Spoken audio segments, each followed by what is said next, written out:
یزید بیٹھا تھا، مروان بیٹھا تھا، عبد الملک بیٹھا تھا اور سلیمان بیٹھا تھا اور عمر بن عبدالعزیز بیٹھے تھے۔ پیچھے ایک فساق کی لائن ہے اور اسی پر عمر بن عبدالعزیز بیٹھے ہیں۔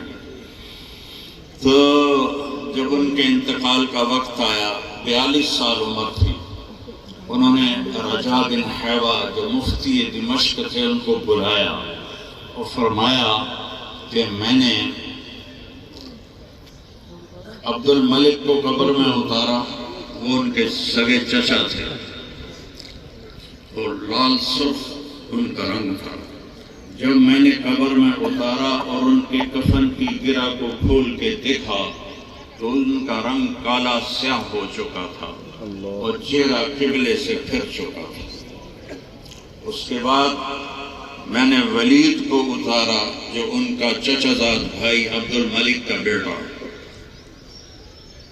عبد الملک نے 21 سال حکومت کی، ولید نے 10 سال حکومت کی۔ جب میں نے اس کو قبر میں اتارا اور اس کے کفن کی گرہ کو کھول کے دیکھا تو اس کا چہرہ کالا سیاہ پڑ چکا تھا اور منہ قبلے سے پھر چکا تھا، اور عبد الملک وہ بادشاہ تھا جو روزانہ تہجد میں 10 سپارے کھڑے ہو کے پڑھتا تھا۔ پھر کہتے میں نے سلیمان کو قبر میں اتارا تو جب اس کے کفن کو کھول کے دیکھا تو اس کا چہرہ بھی سیاہ پڑ چکا تھا اور قبلے سے منہ پھر چکا تھا۔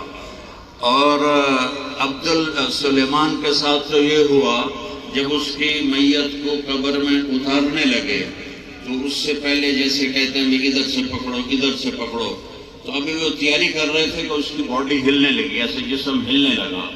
تو اس کے بیٹوں نے کہا کہ ہمارا باپ زندہ ہے، بے ہوش تھا۔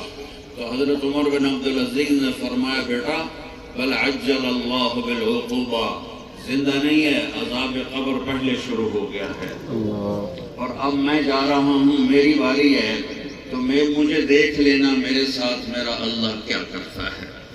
تو اللہ نے سب کو دکھا دیا، صرف رجا کو نہیں۔